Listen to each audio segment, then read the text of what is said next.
Tertúlia. Meu boa tarde aí para todos e todas. Hoje é dia 27 de outubro de 2012, sábado. O verbete é de número 2460. Ele tem 5 páginas, 49 elogias e 17 máximos. Eu destaco aí a divisão do detalhismo, que tem 12 máximos. O tema é intelectualidade ginossomática. A especialidade é holomaturologia. Quem redigiu o verbete com muita classe aí é a professora Renata Pialarice, que está ali muito bem acompanhada aí. Definição: a intelectualidade ginossomática é a qualidade, caráter, natureza ou faculdade de a consim mulher aplicar evolutivamente habilidades, talentos e características atribuídas ao intelecto feminino, tais como a multiplicidade de ações conjuntas, exitosas, na teática cotidiana. A qualificação do holopensene pessoal priorizando o PEN, a autodeterminação pensênica da mulher, o pioneirismo das mulheres intelectuais confessas, a dificuldade da manifestação intelectual da mulher em tempos remotos, a mulher vestida de homem ao participar de atividades eruditas na Idade Média, a conquista da manifestação intelectual feminina, a organização feminina otimizando o processo de erudição, o fato de a mulher abrir mão das lágrimas em prol dos argumentos lúcidos. Eu li apenas 5 linhas aí, tem muito mais de 20, a fatologia. O domínio das energias conscienciais na superação dos surtos de carência emocional, a superação da tensão pré-menstrual, com exercícios bioenergéticos, o mau uso do insight do guia maurótico extrafísico, a intuição feminina, o autodesassédio auxiliando a superação da teimosia feminina, o uso sadio dos recursos ginossomáticos no parapsiquismo lúcido. Agora, nós temos aí, na remissiologia dos 15 verbetes, nós destacamos 5. Autoridade feminina cosmoética, eficácia evolutiva, feminino evolutivo, inteligência evolutiva e menopausa evolutiva. Frase enfática: a intelectualidade ginossomática é tema prioritário a toda consim mulher atilada, interessada na autossuperação dos comocionalismos, priorizando a grafotares e a interassistência. Você já valoriza a intelectualidade ginossomática? Você, consim mulher, já tira proveito intelectual da habilidade feminina ao levar tudo de jeito? A bibliografia específica tem 4 fontes bibliográficas. Agora, a mega análise aí, como João Paulo, nós temos 20 itens. Intelecto, talento, gescom, grafutares, inteligência. Erudição, desdramatização, tacpsiquismo, anticonflitividade, antimaternidade. Capacidade, ginopensenidade, habilidade, holomaturidade e produtividade. Qualidade, atributologia, evoluciologia, ginossomatologia e mentalsomatologia. O verbete hoje do dicionário é sorrisologia. O argumento é paraconvivenciológico. Eu chamo a atenção para o argumentário que tem 50 componentes estruturais da anatomização e fisiologia racionais do sorriso positivo. Então, quando a pessoa emprega alguns dos 23 músculos mínimos da face humana. Professor, sob o prisma da conscienciologia, qual é a ação da prece? Ela é eficaz? Deus pode ouvir as nossas preces? Olha, esse negócio de prece é o seguinte: depende da intenção da pessoa, o que ela faz e as companhias que ela tem. Se ela tem alguma pessoa, um guia cego, ela é atendida. Se tem um assediador, às vezes, depende do que é. Agora, quem tem amparador não precisa estar fazendo prece toda hora ou arrumar essas coisas. É muito difícil as pessoas que fazem prece direitinho. A maioria tem alguma conotação esquisita. De modo que o melhor é a gente não fazer e agir. O ato é muito superior àquilo que a pessoa fala. Né? Como superar a TPM? Tem os sintomas bem diversos, mas os que mais me incomodam são a falta de paciência e a tolerância. Chego às vezes à arrogância. Não consigo raciocinar coerentemente e só estou escrevendo essas coisas porque no momento faltam cerca de 10 dias para começar o inferno. A partir daí não consigo perceber mais nada. Perco o controle por qualquer bobagem. É como se os hormônios me remetessem a estágio anterior de minha evolução, quando ainda era subhumana. Nessa hora tento fazer ver, mas sinto dificuldade. Existe algum manual da Conscienciologia publicado sobre esse assunto e sobre EV? Tem sim, é só você pegar. Aí sobre EV tem muita coisa sobre esse assunto e energia. Agora, o que você precisa é tomar algum medicamento. Vai a um médico especializado para ver o que pode fazer no seu caso. Aí vai ver o seu peso, a condição geral, a sua idade, o que você faz, o ambiente que você mora. Isso é muito importante para combater a TPM. Agora, para a nossa professora Renata, na Fatologia, página 1, sexta e sétima linhas, a construção do hormoniograma, poderia detalhar de que modos poderiam construí-lo? Sim. O hormonograma, eu aprendi a fazer quando eu li esse livro aqui, chama Inteligência Hormonal da Mulher. Ele é um livro didático, apesar de simples, né? Ele trabalha bastante com a ciência convencional, mas essa parte do hormônio foi muito interessante, porque eu, pelo menos como leiga do assunto, da área da saúde, eu pensei que hormônio era coisa para médico, que a gente só avaliava em exames e alguma coisa nesse sentido. Quando eu li esse livro, desdramatizou um pouco essa minha percepção, porque ele ensina a gente a identificar a ação dos hormônios de acordo com os nossos sintomas. Sintomas esses somáticos, psicossomáticos e comportamentais, né, que a gente manifesta na ação deles. Então, a gente aprende a identificar a hora que eu estou lá com a TPN, meus hormônios alterados, cada mulher manifesta de uma forma diferente. Então, que hormônio que está agindo? É o estrogênio? É o androgênio? E aí, com o livro, você acaba construindo. O que é o hormoniograma? É você fazer uma análise diária desses sintomas, nos 3 lados, físico, psicológico e comportamental, e ver o que prevalece no seu caso. A partir daí, usando a intelectualidade, trazendo para a razão, né, tirando do processo emocional, que a variação hormonal piora, a exacerbação emocional, você consegue compreender melhor, entender como esse hormônio se manifesta em você e como você vai superar isso, quais ações, a hora que você vê que está alterada, né? Não, peraí, estou percebendo que essa não é meu padrão, não sou eu, deve ser o hormônio X se manifestando. Então, como que eu posso minimizar ou tentar superar e excluir essa condição? Ainda em Fatologia, 9ª e 10ª linhas, o uso patológico da inteligência da mulher.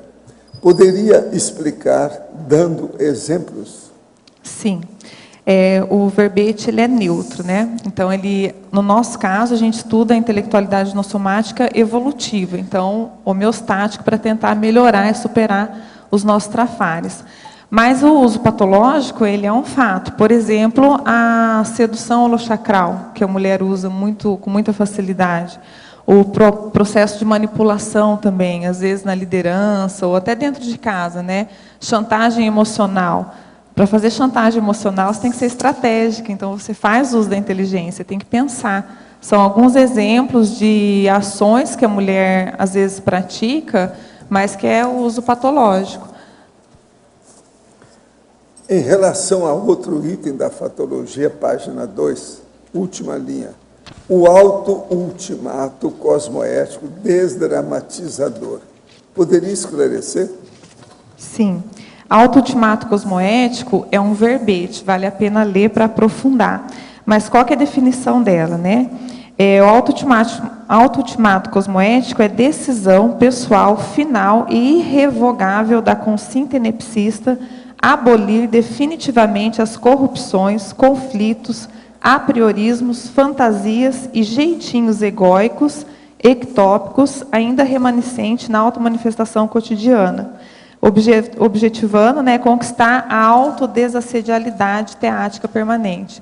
Então, é a gente conquistar, de fato, aí a desperdicidade o mais rápido possível, usando aí alguns recursos e, principalmente, a determinação de decidir por um fim nesses jeitinhos, né? Em Parafatologia, página 2, segunda e terceira linhas, poderia comentar sobre a superação da tensão pré-menstrual com exercícios bioenergéticos? Sim, teve até uma pergunta que uma pessoa fez, o professor Valdo respondeu, né, sobre a TPM, como lidar com isso. Então, eu ia falar, a primeira coisa, a gente eliminar tudo que tem somático, né, então, ver o médico, ver como é que está a nossa manifestação somática, e depois usar a intelectualidade disnossomática. Então, racionalizar e discernir quais são as alterações que você está vivenciando, que você está passando, e como melhor se manifestar a partir dessa racionalização. Os exercícios bioenergéticos, eles ajudam muito na parte de você conquistar uma homeostase holossomática. Então, independente da alteração hormonal, do emocionalismo, da sensibilidade, você consegue, através das bioenergias, criar uma homeostase holossomática. Então, você equilibra tudo isso. Ainda em Parafatologia, oitava linha, poderia explicar a inteligência parapsíquica nas mulheres? Sim. É interessante esse fato que eu coloquei para chamar a atenção mesmo, né? Porque a mulher, ela tem a tendência de ter uma sensibilidade maior. E para desenvolver o parapsiquismo, a gente precisa trabalhar com o processo da percepção, da sensibilidade, do acolhimento e da compreensão desse fato, do que você vai fazer com isso. Então, é para vincar mesmo, focar no processo da inteligência parapsíquica nas mulheres, para ela fazer uso disso, desenvolver o parapsiquismo, para estar atuando aí na sua manifestação multidimensional. Em Tecnologia, página 2, primeira linha, poderia ampliar a técnica do megafoco assistencial ginossomático? Sim, a hora que a gente pensa em assistência, algumas decisões, alguns conceitos e algumas atuações nossas mudam um pouco de figura, né? Então, no processo do ginossoma, às vezes a mulher tem a tendência de ser mais impulsiva, de ser mais emocional, mais sentimental. A hora que ela foca, que ela tem como megafoco a assistência, ela acaba superando essas manifestações patológicas para que tenha, de fato, um resultado assertivo naquele trabalho assistencial que ela vai fazer. Então, a técnica do megafoco é não perder o foco, independente do que venha desviar, se é hormônio, se é TPM, se é uma sensibilidade, uma emoção exacerbada, o foco é na assistência. Então, daí ela não perde direito aquilo que ela vai fazer. Em Fatologia, página 1, quinta linha, poderia comentar a inteligência evolutiva da mulher utilizada para a superação das emoções exacerbadas pelas alterações hormonais? Sim, eu comentei na pergunta que a pessoa falou sobre o hormoniograma, né? Mas é você fazer uso da sua racionalidade, do autodiscernimento, para superar o processo somático.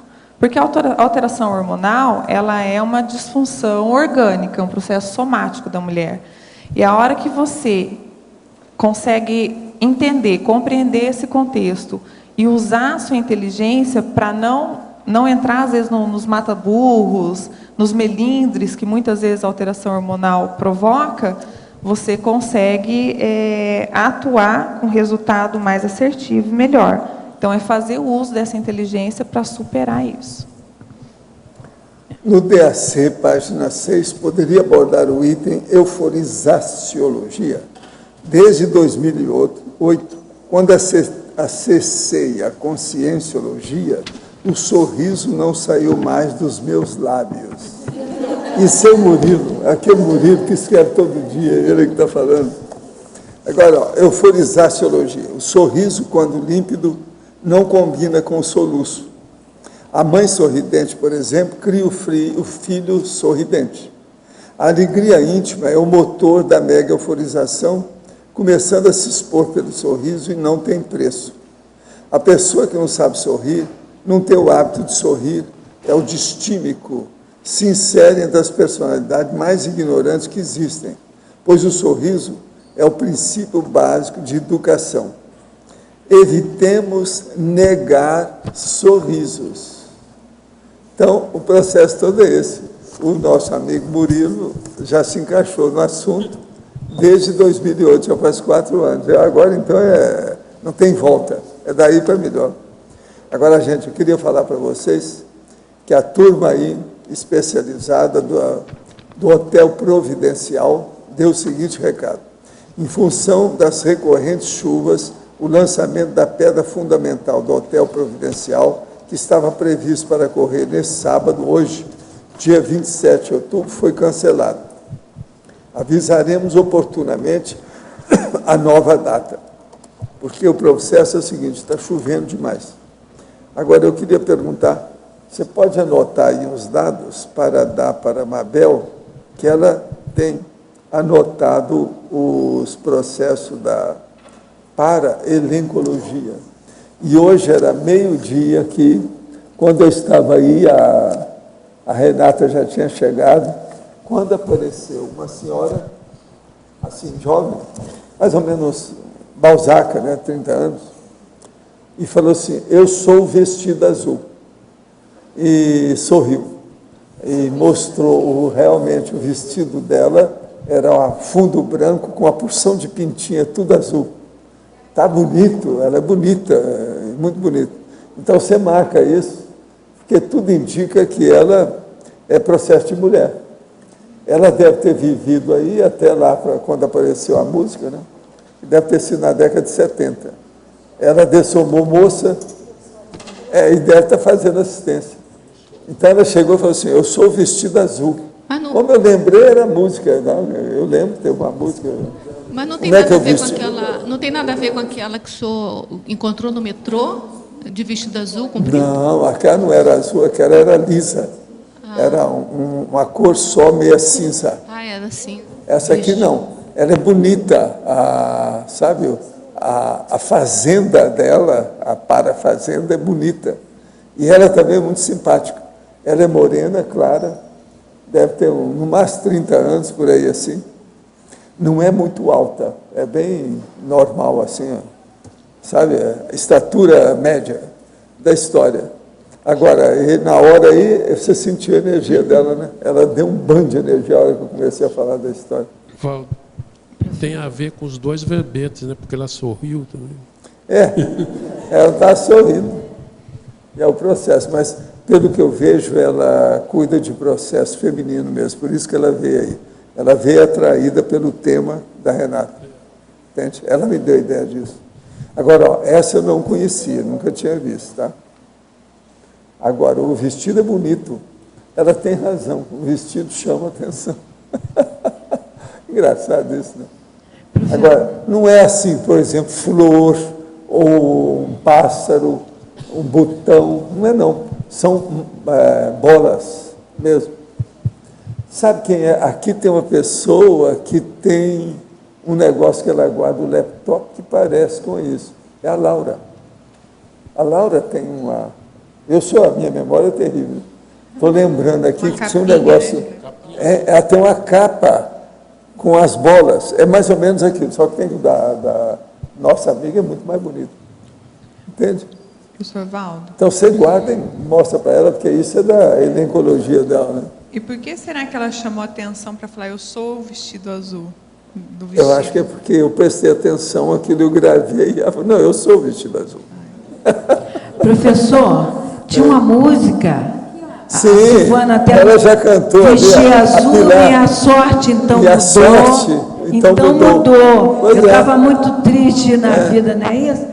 Agora, ela é dessa música. Agora, essa música parece que é da década de 70, não é isso? Isso. Então, Jovem deve Guarda. ser quando ela viveu aqui. Ela deve ter dessomado e começou a trabalhar com as coisas. Ela deve ter dessomado moça ainda. Está na cara. Então, é esse que é. Agora, eu estava perguntando se é amparadora. Com energia dessa, até eu, né? É amparadora, sim.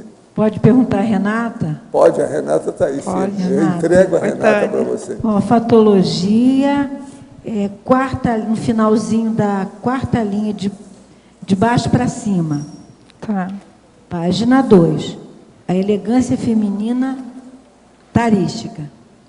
É no final lá. Tá. O que eu quis enfatizar aqui, Tânia, Isso. é questão de usar a elegância, porque a Tares, às vezes, ela se mostra antipática, dependendo do nível de assistência ou de intervenção que tem que ser feita, né? E a gente aproveitar o processo da elegância feminina para suavizar o máximo possível essa condição da Tares antipática. Então, a gente tem como, muitas vezes, reverter esse contexto. Ah, legal. Tem mais outra.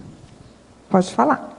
Aí na página, na primeira página, na primeira linha da fatologia, novamente, no final. O que você quer falar do pioneirismo das mulheres intelectuais confessas? Confessas? Isso fala um pouquinho da antiguidade, né? Então, o que acontece? O terceiro item, o segundo item depois desse é a condição lá da mulher vestida de homem, né? Então, antigamente, a mulher ela não podia manifestar a inteligência dela, né? Ela tinha que, ela não podia estudar, não podia ir para a escola. Então, tinha um monte de não tinha escola aqui no Brasil até no começo do século XX. Não tinha Sim. escola para mulher. É, o que Eu tô lendo piorava sobre a situação, né? Não Mas tinha, né? Aqui. não tinha aqui. Aqui. Não tinha, era só o homem. Certo. Eu tô Mas lendo a história até da escola expandindo, brasileira. né, para fora do Brasil também, desde a antiguidade a mulher não tinha acesso, ela não podia demonstrar inteligência, né, não podia fazer uso da intelectualidade. E aí, quando eu destaco o contexto do pioneirismo as intelectuais confessas, são essas mulheres que começaram a se posicionar como mulheres inteligentes. Então, por exemplo, tem a condição aí da Hipácia, que a gente conhece, né?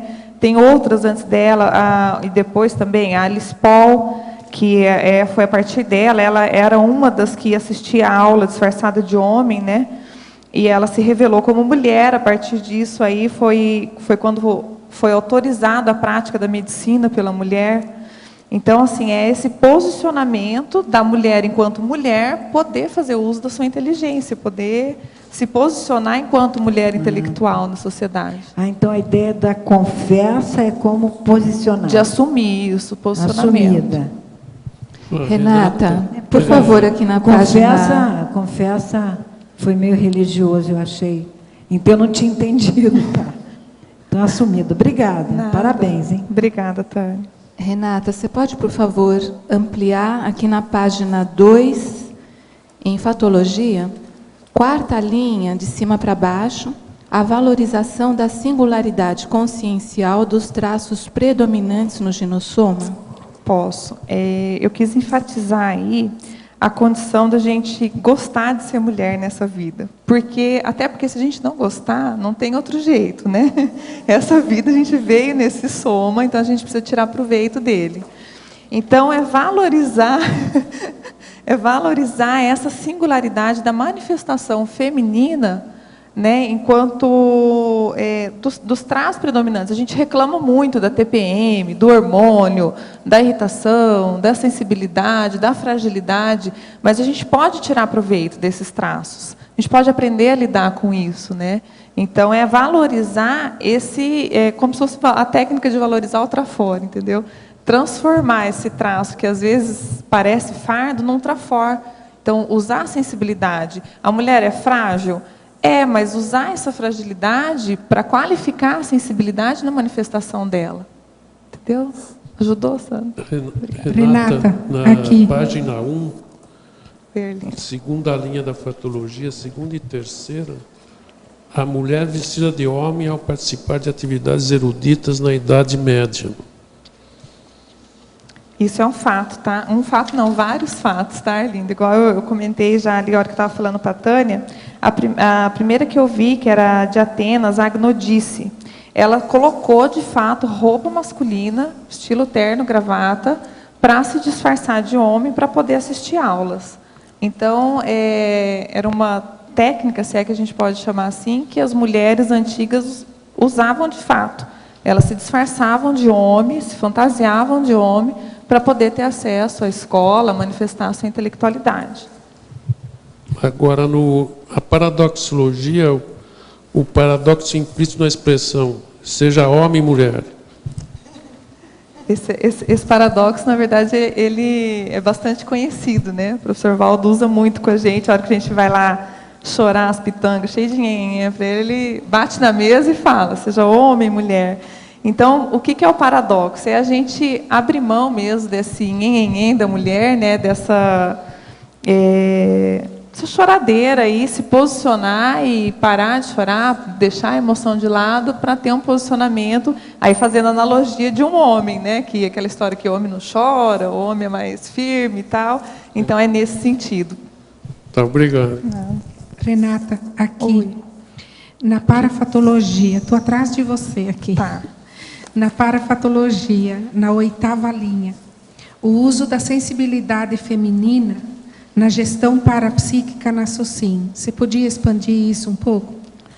Podia. O que acontece? A gente faz um trabalho diferenciado dentro da conscienciologia, considerando o paradigma consciencial, a multidimensionalidade, mas esse paradigma ele não se manifesta só a hora que a gente está na conscienciologia.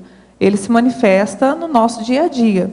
Então, eu quis colocar a condição de quando a gente está trabalhando mesmo na SOCIM, fazer aquela comparação, né, que a gente passa a maior parte da nossa vida trabalhando. Então, de usar a multidimensionalidade, de entender, de compreender e desenvolver o parapsiquismo nessa atuação na SOCIM.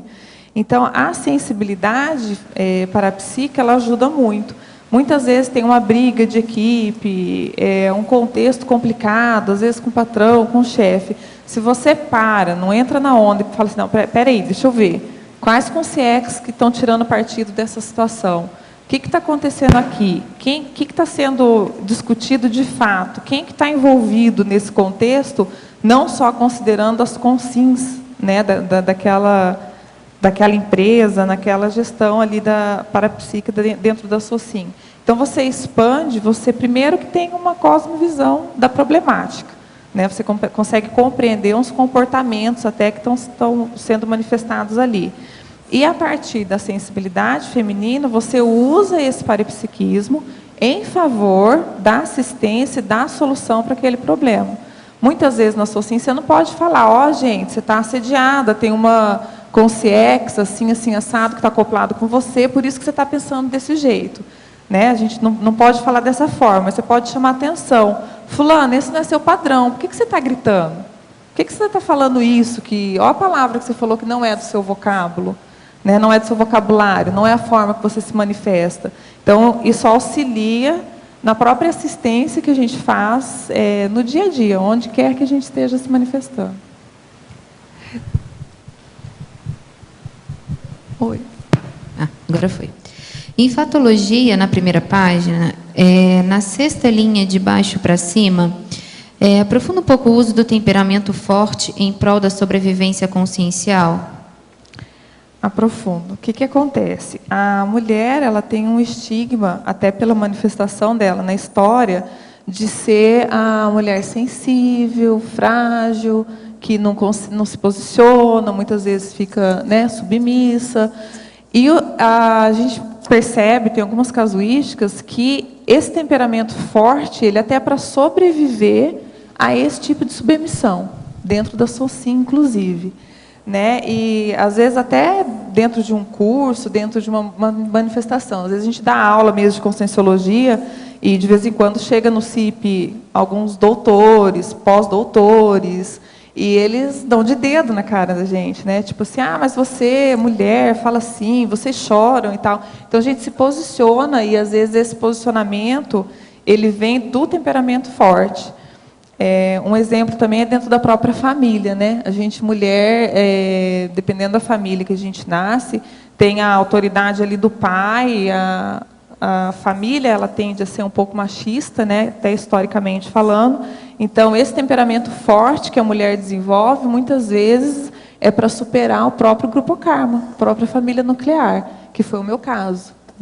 Você ter que ser meio brava, assim, meio homem, mulher, para poder se posicionar, para poder ser ouvida, muitas vezes. Renata, você pode, na página 2, em Parafatologia, na quarta linha de baixo para cima, ampliar essa ideia da desperticidade feminina? É a nossa meta, né, Lucimérios? Então, eu fiz questão de colocar, porque acho que o uso da intelectualidade nossomática evolutivamente tende a ajudar a gente na otimização da conquista da desperticidade. Até pensando aí nas últimas verpons, a condição de você conseguir ser capaz de atingir a desperticidade em 3 anos, eu acho que fazer o uso dessa inteligência pode ajudar muito. Aliada à inteligência evolutiva, óbvio, né? Então, ampliando todos os contextos, é a conquista mesmo, a gente conseguir ser, apesar dos hormônios, apesar dos trafares do ginossoma e tudo mais um pouco, conseguir atingir, alcançar essa desperticidade, ter isso como meta nessa vida, se possível em 3 anos. Página 2, sexta linha da fatologia. O fato de a consciência feminina utilizar o laringochakra para ampliar a assistência. Eu quis colocar isso daí porque a gente fala muito da questão da mulher faladeira, né? Até a condição da fofoca, que é a manifestação do laringochakra. Mas é a gente usar esse chakra, usar o laringochakra para melhorar, qualificar a nossa assistência através de uma verbação. Então, não é ficar só falando, o professor Waldo acabou de falar, né? Muitas vezes o que a gente faz, ele vale mais do que aquilo que a gente fala. Então, é usar o chakra positivamente, evolutivamente e assistencialmente. Ô, Renata, eu vi que você abordou... Você quer falar? Professor, algumas vezes o senhor me sugeriu que fechasse o sorriso para evitar problemas com os outros. No verbete do DAC, em complemento, página 6, última linha, o senhor diz: evitemos negar sorriso. Poderia ampliar o tema no que tange aos contextos que devemos evitar o sorriso? Por exemplo, você deve evitar todo sorriso de ironia, com metade da boca, assim metade dos lábios. Isso aí é um problemão. Você tinha um negócio desse, tem que evitar. Então, evite negar sorrisos bons, felizes, de alegria. Agora, existe sorriso de todo jeito. Presta atenção no que é que nós estamos falando de sorriso. Geralmente, alegria, amabilidade, contentamento e aprovação. Contudo, que pode exprimir ironia, desdém e malícia. Então, esse a gente tem que evitar. Agora, a gente tem que evitar pensar em desdém, em malícia, má intenção, porque assim nós não vamos ter sorriso negativo. O negócio é esse. Qualifique os seus sorrisos e veja como é que você está. Professor, segundo a informação divulgada no Dia do Cirurgião Dentista, 25 de outubro, 27 milhões de brasileiros jamais passaram por avaliação odontológica. De que maneira conscientizar a população a visitar o dentista e ter um lindo sorriso quando o medo ainda é tão grande? Muitos se apavoram só de pensar na broca e no seu famigerado barulhinho. Olha, o problema todo é fazer campanha do governo para o processo para ajudar os odontólogos. Esse é que é o caminho. Eu trabalhei muitos anos numa policlínica odontológica, muda toda a população. Agora, o problema é muito sério, porque quando nós estamos falando isso aqui, nós não estamos falando na vida fetal, a gente está falando depois que a pessoa nasceu. Agora, é muita gente, né? 27 milhões de brasileiros, é muita gente, que ainda não foi o dentista. E a gente tem que ir, o ideal é ir de 6 em 6 meses, no máximo de ano em ano, depende da idade, a situação da pessoa. Professor, como funciona o ambiente que vocês moram? O senhor faz referência, ou fez referência à colocação de pedra fundamental. Isso está ligado à astrologia? Não, não tem nada a ver com isso. Olha que besteira que está aqui. Cai a ficha, acorda. Aqui a astrologia vai para aquele lugar, ou seja, para a holoteca. A gente manda para aquele lugar, que é a holoteca, para estudar. O caso seguinte, pedra fundamental, é para fazer a construção de um hotel. O problema todo é esse. Isso não é pedra filosofal, não. Tá certo? É fundamental. Eles falam também o tijolo inicial. Tem vários nomes para isso, né? Tem vários nomes para essa situação. Marco inicial, tem vários nomes. Pois é. Então, o processo todo é esse. Nós estamos aí, nós vamos fazer a pedra, lançar a pedra fundamental do hotel. Que é aqui pertinho, logo aqui do lado. Gostaria que a verbetógrafa aprofundasse a respeito da fragilidade da mulher, que foi comentada há pouco. É uma das manifestações mais comuns, né, do ginossoma. Então, até eu coloquei, acho que na mitologia, acho que falei o mito da mulher como sexo frágil, né? Então, muitas vezes, o processo de manipulação do ginossoma, ele vem usando essa característica da fragilidade. Então, a mulher frágil, ela não pode se posicionar, ela não pode trabalhar em determinadas profissões, ela, até muito pouco tempo, não podia nem votar, não podia se candidatar a algum cargo de liderança. Então, a mulher, de fato, manifesta essa fragilidade, mas isso não quer dizer que é sempre negativo. Então, a gente pode fazer uso dessa fragilidade positivamente. De que modo? Do modo de aguçar a nossa sensibilidade e fazer com que a gente, através dessa sensibilidade, perceba melhor o contexto que a gente está inserido e qualifica a nossa manifestação ginossomática nesse contexto. Gente, hoje é dia de uma grande colaboradora nossa que está fazendo 17 anos. Eu queria que vocês dessem umas palmas para ela. É a Gena.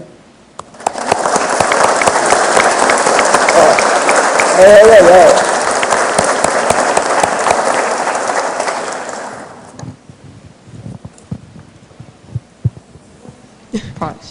Eu vi, Renata, que você abordou bastante o tema da anticonflitividade, que é um tema também que eu tenho bastante interesse. Em particular, aqui na fatologia, na linha 7, você fala do desenvolvimento da anticonflitividade ao aprender a lidar com as alterações hormonais. Você acha que com a TPM o tipo de conflito muda? Ou ele só aguça? Eu acho que ele pode mudar e tende a aguçar. Por quê? Às vezes a gente confunde. A gente entra em TPM, tem determinada manifestação, muitas vezes patológica, porque a gente fica mais alterada mesmo, né? E aí você pode confundir isso como sendo algo seu. Então, por exemplo, eu que tenho um temperamento mais forte, a hora que eu tenho uma alteração hormonal, se eu não compreender que aquilo é hormônio do soma, que não é meu, que vai passar, a tendência é colocar tudo, fazer tudo ser farinha do mesmo saco e passar a manifestar daquela forma. Quer dizer, você gera mais conflitos. Gera mais conflito. Mas a minha pergunta é, a origem dos conflitos muda ou é a mesma? Porque a gente tem lá os nossos pontos fracos, né? Tem. Você percebe que há uma modificação, você começa a ter um novo ponto fraco ou é... Não, acho que não. Eu acho que a tendência é aquilo fortalecer, né? Aquilo e aí, como é que você identifica, assim, a questão do assediador, a questão do que é hormônio, enfim? Eu acho que pode, se a gente não tiver lúcida, pode até ser uma porta para assédio. Por quê? Porque você começa a pensar mal de você mesma, você começa a ter alguns tipos de melindres que você não teria. Se você não tiver lúcida, você acha que aquilo é teu e entra no buraco. E outras vezes a gente começa a cobrar as pessoas disso, que é o maior problema, né? O que você quer falar, Marcelo? Está com comichão aqui, tá? Estão tendo risos paralelos. É que tem também a questão da repetição num determinado período, né? Então, às vezes a gente chama atenção, mas você viu que é esse período... Agora que você falou, eu vou contar. Então, o que acontece? Fica um padrão mais repetitivo, mais denso de conflito, né? Já que ele entregou, eu vou contar porque que ele está falando isso. Então, o que acontece? Eu, durante muito tempo, achei que eu não tinha TPM, que eu não sofresse alteração hormonal. Por quê? Porque o meu padrão era irritadiço, eu era muito estressada. E aí eu comecei a trabalhar com alguns processos, tentar melhorar esse padrão. E aí, em alguns momentos, eu tinha esses picos de estresse. Chorava e tal, aquela coisa toda que a gente sabe que é uma TPM bem desenvolvida, né? E aí eu falei assim para o Marcelo, eu falei, que estranho, porque eu não era assim, eu não, né, parece que isso acontece. Ele falou assim, que dia que é hoje? Eu me lembro, era no dia 17. Você já reparou que normalmente entre o dia 15 e o dia 20 você fica assim? Eu falei, não. Ele falou, isso é TPM. Gente, é ridículo, né? É vergonhoso, mas foi isso que aconteceu. Isso fazem menos de 7 anos, porque faz 7 anos e meio que a gente está junto. Isso então, é coisa da mulher criança, forte, né? Não era uma adolescente. A mulher entendeu? forte não admite ser frágil, Exatamente, não é isso mesmo. Mas às vezes é tão intrínseco a mim que a gente não percebe. Eu afirmava que eu não sofria isso, que eu não sempre falei para todo mundo, até em casa. Não, eu não tenho TPM. E eu me achava por isso, tá? Porque eu não tinha alteração. Só que era um padrão patológico que eu me manifestava. Então, assim, ainda bem que foi percebido, né? Quer dizer que alguma coisa mudou, melhorou nesse padrão, que aí com a oscilação eu consegui começar a compreender. E aí que eu me interessei em começar a querer estudar os hormônios. Porque eu vejo que essa questão da mulher forte, né, que ela não quer usar o padrão da mulher frágil, manipuladora, por outro lado, se aumenta o número de conflitos. Sim. Porque você A não vai se manifestação posicionar, existe, né? da maneira tradicional, né? E isso gera mais conflitos. Mas eu imagino que você já tenha adquirido Superado outras isso. maneiras de... E Marcelo? Não foi? Então, como é que é isso, né? De você ser forte, mas ser delicado? Gente, há uma coisa engraçada. Eu não quero deixar passar, que eu sempre vejo nos detalhes aqui, né? Hoje é o Dia da Mulher aqui, esse sábado. 27 de outubro de 2012.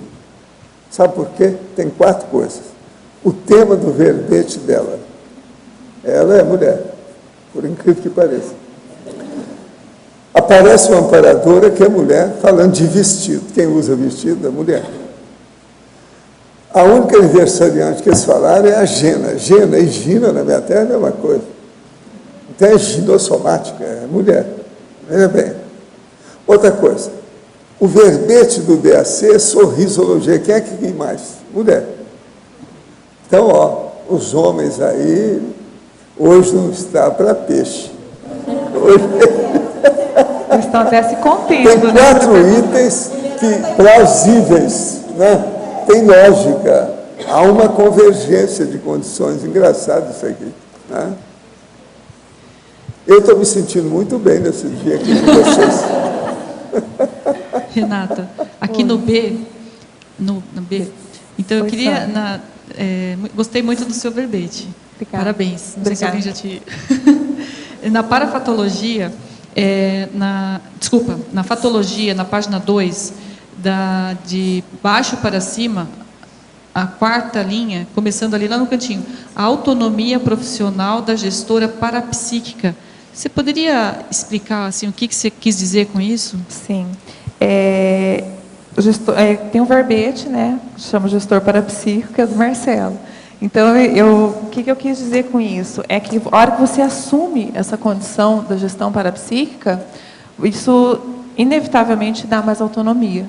Por quê? Porque você tem características assumidas multidimensionalmente, você tem ampliação de um contexto, de uma compreensão de uma situação, de um fato, de um parafato. E aí você tendência de ser mais assertivo, né? Ser um líder mais assistencial e mais assertivo a hora que você pratica a gestão parapsíquica. Então, que você amplia a sua visão de conjunto através do parapsiquismo, né? E a autonomia, eu acho que ela vem como bônus, né? Não tem como. A hora que você... Por exemplo, às vezes você tem que fazer uma intervenção. Você tem a informação de um parafato que pode ser que a maioria dos envolvidos não tenha, mas aquela informação daquele parafato te dá autonomia para ter um posicionamento, muitas vezes até contrário à maioria dos envolvidos, né, naquele contexto. E eu queria, se você pudesse, me dar um exemplo na parafatologia de quando você usou um acolhimento pelas energias dinossomáticas. Até a Marcela soprou que a hora que estava falando da fragilidade, né? Ele falou assim, você vive falando do acolhimento, e é verdade. Eu acho que é mais fácil para a mulher, pela sensibilidade, pela fragilidade, manifestar o traço acolhedor. Né? Tem a questão do próprio sorriso, né? Que a gente tem mais facilidade de estar mais aberta, sorrir nesse processo do acolhimento. Foi isso que eu quis dizer, a questão da empatia, do apertismo mesmo, né? Muitas vezes até a condição aí do próprio soma, a mulher não tem tanto estigma de tocar, de abraçar, de beijar. O homem, às vezes, dependendo do contexto, já cheio de dedos, você não pode encostar. Então, e nessa sua experiência, que eu sei que você tem a função também profissional gerencial, né? Você é gerente, né, de uma loja, tudo. E assim, como que você faz para fazer uma repreensão necessária, mesmo fazendo acolhimento? Você já teve alguma experiência assim que você pudesse? O tempo todo, Sandra, porque eu sou muito brava. Né? Então, assim, eu sou muito séria, eu sou muito responsável, eu levo muito a sério essa questão do profissionalismo, tanto voluntariado quanto na SOCIM, de modo geral. Então, acho que as pessoas até às vezes têm muito medo de mim, que acaba dando respeito, só que, por outro lado, eu tenho essa sensibilidade, eu sou acolhedora. Então, assim, às vezes, no primeiro momento, eu já tive uma situação, né, na própria livraria, que as pessoas falam assim, mas Renata, você é muito falsa, porque você briga a hora que tem que brigar e depois brinca. Né? Porque às vezes gera esse conflito. A gente está acostumada a mascarar, né, a criar formas diferentes. E eu sou muito sincera, sou muito autêntica nesse sentido. A hora que eu estou ali trabalhando, que eu tenho que fazer uma intervenção, que eu tenho que dar uma bronca, né, tenho que chamar atenção, tenho que corrigir um erro, eu faço de fato. Né? E aí, se for preciso, eu fecho a cara e faço a intervenção do modo que tem que ser feito. Por outro lado, se não existe um problema, eu tenho a tendência a ser acolhedora, converso, brinco. Né? As pessoas até assim, elas têm medo, mas a hora que o negócio aperta, elas vêm me procurar. Renato, o bicho pegou, vê se você consegue me ajudar nessa situação. Muitas vezes, dentro do trabalho, de problemas fora dali, entendeu? Renata, aqui no B. Essa semana, a questão dinossomática está bem visível na mídia. Né? Nós tivemos aquela senhora de 61 anos que teve um filho. Né? Nós tivemos aquela menina de 14 anos que está na Inglaterra, que é muçulmana. Né? Nós tivemos assuntos de saúde dinossomático em vários canais de TV. Então, quer dizer, há uma conjunção de fatores, né? Buscando acelerar o autoconhecimento feminino. Né? E aqui na parte da interaciologia, você coloca a interação com os dicionários do holociclo. Né? Quer dizer, até onde o nosso holociclo, a nossa holoteca, né, pessoal dinossomática, consegue avançar em um momento tão crucial da humanidade? Eu acho que assim, esses fatos que você falou são sincronicidades, né? Como a mulher está em alta, saiu até trouxe na época desse mês, saiu em outras revistas, a condição da liderança feminina, a mulher está superando o homem e tal, que na verdade tem muita balela, né? Mas a mulher está em evidência. Né, até a questão do Outubro Rosa, do câncer de mama e tal, então tem bastante fatos mesmo que eu acho que são sincronicidade. Mas o que eu quis o que eu quis dizer com a interação com os dicionários do holociclo é a gente ampliar o nosso intelecto de fato. Então, a gente estudar, ler dicionário, criar o hábito, a rotina útil de ler dicionário, porque a gente aprende, pelo menos eu vivenciei e vi muitas pessoas vivenciarem que ler dicionário é chato.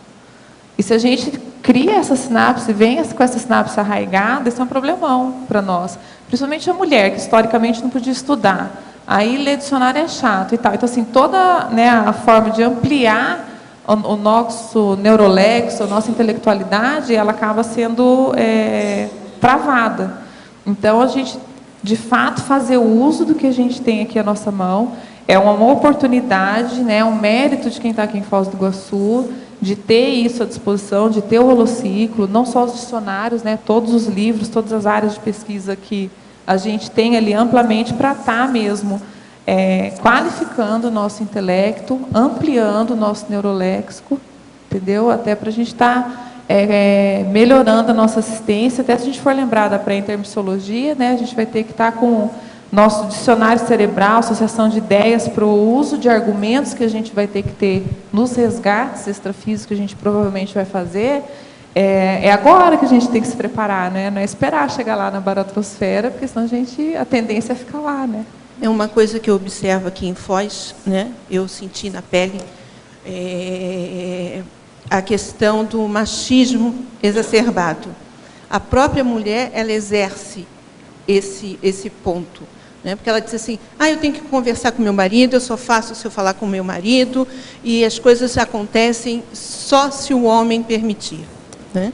Como, então, nós que estamos aqui dentro do CAEC, da Conscienciologia, podemos extrapolar o nosso conhecimento para auxiliar essa sociedade que ainda está tão impregnada de valores mas olha, eu acho aí também que isso aí tem que dar um desconto muito grande.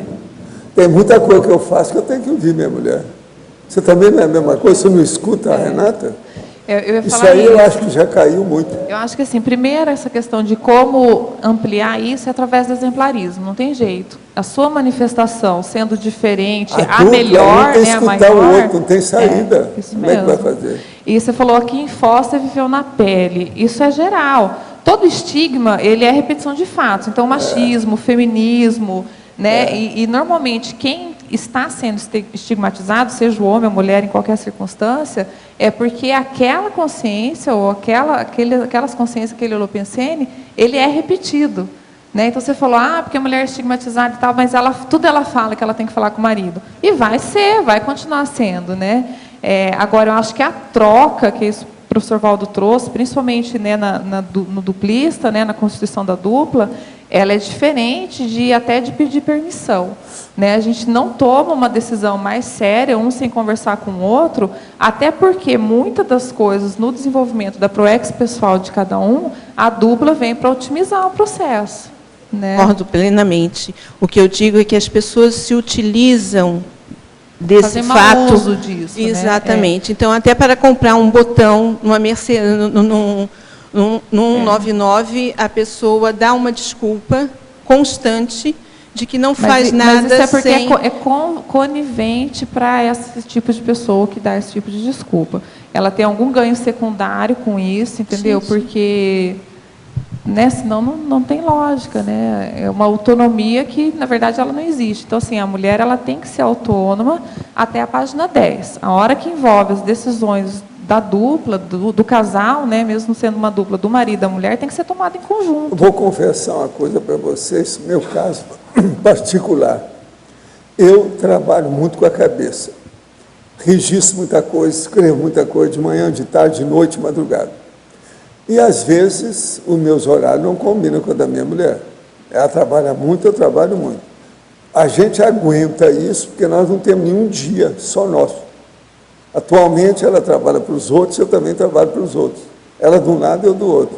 Agora, o que se passa? Às vezes, durante o dia que ela não está aí, as coisas que ocorrem são muitas, o que eu faço? Eu escrevo. Eu tenho, então, alguma coisa escrita, quando tem muita ocorrência, para não esquecer, para falar para ela. E não esquecer, e também não sair daquele horário, que às vezes tem alguma providência que é bom tocar naquele horário. Então, isso eu sempre fiz. Quando precisa, às vezes tem 6 coisas, quando tem 6 eu escrevo, porque senão não vai dar. Eu trabalhando com a minha coisa, outra coisa, não tem horário para chegar, nós não vamos, entendeu? Nesse sentido, acho que entra até o processo de interconfiança, né, professor? Porque tem decisões que você vai ter que tomar que não vai dar tempo de consultar o outro. Às vezes passam 2 dias que nós não vemos o outro, devido à diferença de horário. Você está entendendo? Agora, você tem que confiar com o parceiro ou a parceira que você está, né? Que vai tomar a decisão pensando nos dois. O é muito mais sério que a gente pensa. Página 2. Aqui, ó, professor.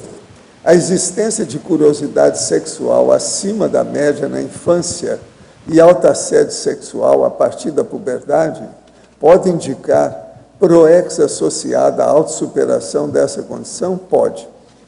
E, caso sim, isso aconteceria para posterior resgate de consciências envolvidas com esse processo, ou seria apenas manifestação do porão consciencial exacerbado e não dominado? Cada caso tem que ver, a pessoa que tem que ver as reações que ela tem. Nesse caso, é preciso de ver como é que é a vida sexual da pessoa e, principalmente, a fantasia sexual dela. Na adolescência, fui líder estudantil e tinha penseres ligados ao feminismo. É uma mulher que está falando. Com o passar do tempo, entendi que a mulher precisa se colocar na sociedade sem competir com ninguém. Nessa conscientização, perdi força presencial e fiquei insegura. Isso, de algum modo, fez parte das características da evolução da mulher na sociedade, pois existiriam mulheres excepcionais que permaneceram, pois existiram mulheres excepcionais que permaneceram escondidas atrás de homens.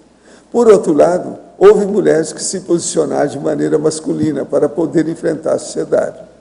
De que modo podemos conciliar as duas qualidades para melhorarmos a comunicabilidade e a construção intelectual? O que você acha? É para você. Eu acho que assim, ó, a primeira coisa que a gente tem que tirar é essa questão da competição.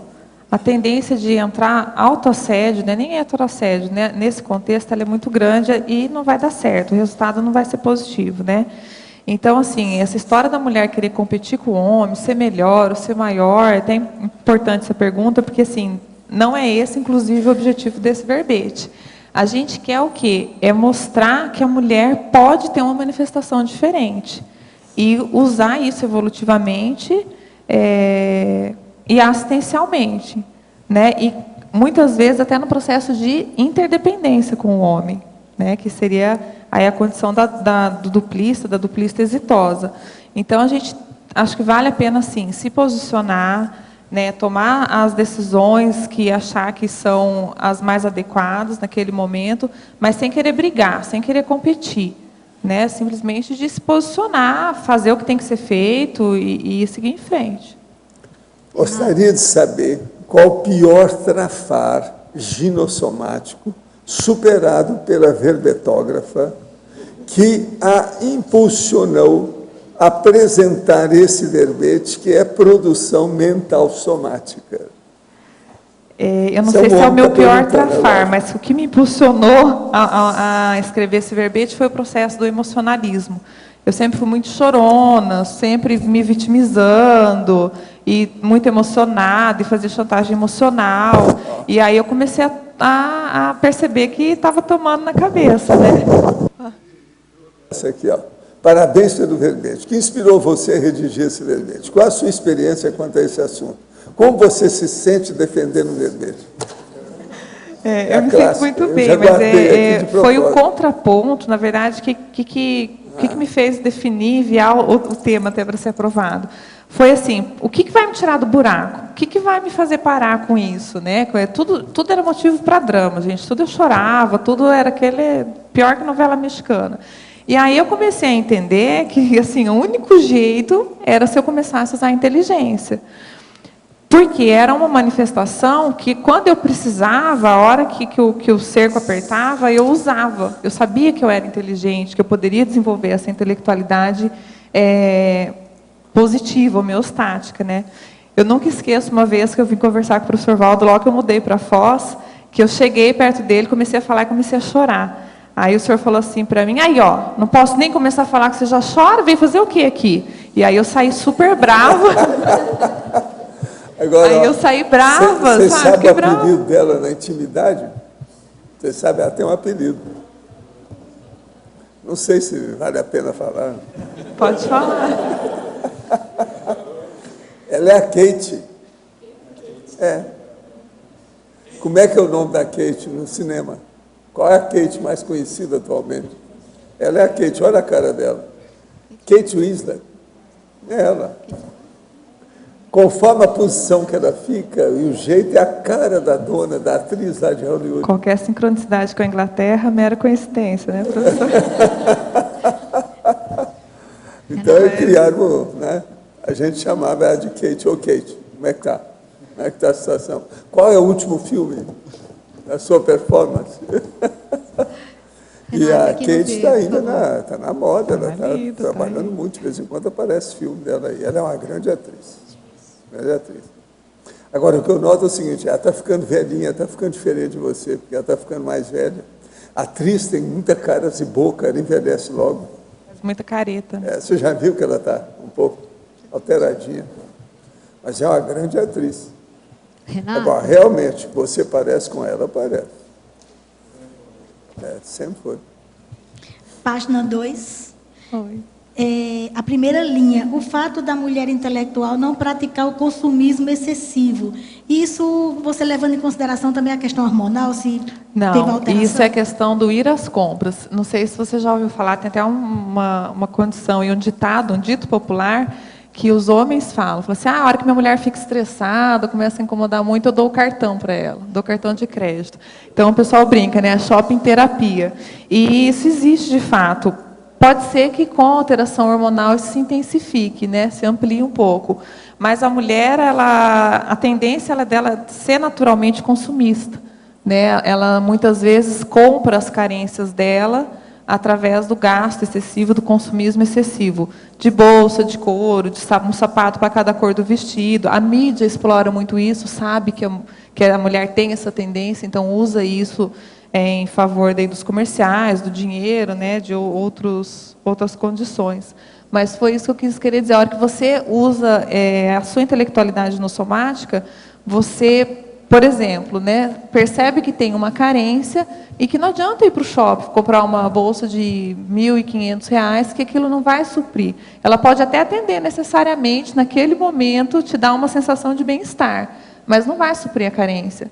Então, você usa a sua razão, você usa a sua intelectualidade para entender, não, peraí, eu estou alterada emocionalmente. O que é isso? É uma carência? Se for, como que eu faço para tratar disso? Entendeu? É o hormônio? Então, ou eu vou tomar um medicamento, ou eu vou esperar passar, ou eu vou correr, vou fazer ginástica, ou eu vou dançar, vou fazer qualquer outra coisa, entende? Para, né, superar esse traço. E não entrar no holopensene da mídia, né, no caso. A mídia, ela é manipulatória, né? Ela existe para manipular isso. Então, se você deixar isso aberto, não pensar, não discernir em relação a isso, a tendência é de entrar na onda. Renata, Oi. aqui no B, Elisa. B, aqui atrás. Atrás de você. B? Aqui para cima. Desculpa, aqui no ar. Oi, Elisa. É o seguinte, com relação à desperticidade, você chegou a fazer algum tipo de identificação dos traços femininos que a gente pode utilizar em direção à desperticidade para promovê-la? Eu acho que a primeira parte é a superação do emocionalismo. Primeira coisa, a gente usar mesmo, fazer o uso da nossa inteligência, e aí, de acordo com o traço que eu destaquei na definição, que é essa condição que a mulher tem, né, a oportunidade de fazer consegue fazer duas ou mais coisas ao mesmo tempo, a gente brinca assim, né? Então, ela tende a fazer mesmo múltiplas ações e ter sucesso nisso. Através disso, usando inteligência, a primeira coisa é superar o processo emocional. Por quê? Porque é a condição de que a hora que a emoção toma conta, a racionalidade cai. E aí a tendência de você ter um autoassédio, um heteroassédio, sofrer uma intrusão pensênica, ela aumenta. Entendi. Mas, fora isso, tem mais alguma outra coisa? E aí fazer a lição de casa, né? Trabalhar com o estado vibracional, desenvolver o parapsiquismo, comunicabilidade, escrever verbete, livro, artigo. Em termos de trafor, teria a ver com parapsiquismo, alguma coisa assim? Sim, parapsiquismo, uso dessa sensibilidade, né, para conseguir ampliar essa percepção, otimizar o desenvolvimento do parapsiquismo. O posicionamento cosmoético, né, você abrir mão da submissão, qualquer que sejam os ganhos secundários que a gente tem em relação a isso. Porque a mulher não é submissa porque ela é uma coitadinha, né, gente? Muitas vezes a mulher é submissa porque ela gosta, ela ganha com isso. Ela tem menos trabalho com isso. Renata, aqui na página 2, na 9ª linha, você podia falar um pouquinho a conquista do alto mega recurso pré-ressomático, dinamizando a proexis da mulher?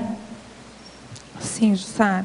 O alto mega recurso é um verbete também, tá? Então, qual que é o principal veio que eu quis explorar? É a questão da conquista pessoal mesmo. Então, você potencializar e dinamizar a consecução da sua autoproex.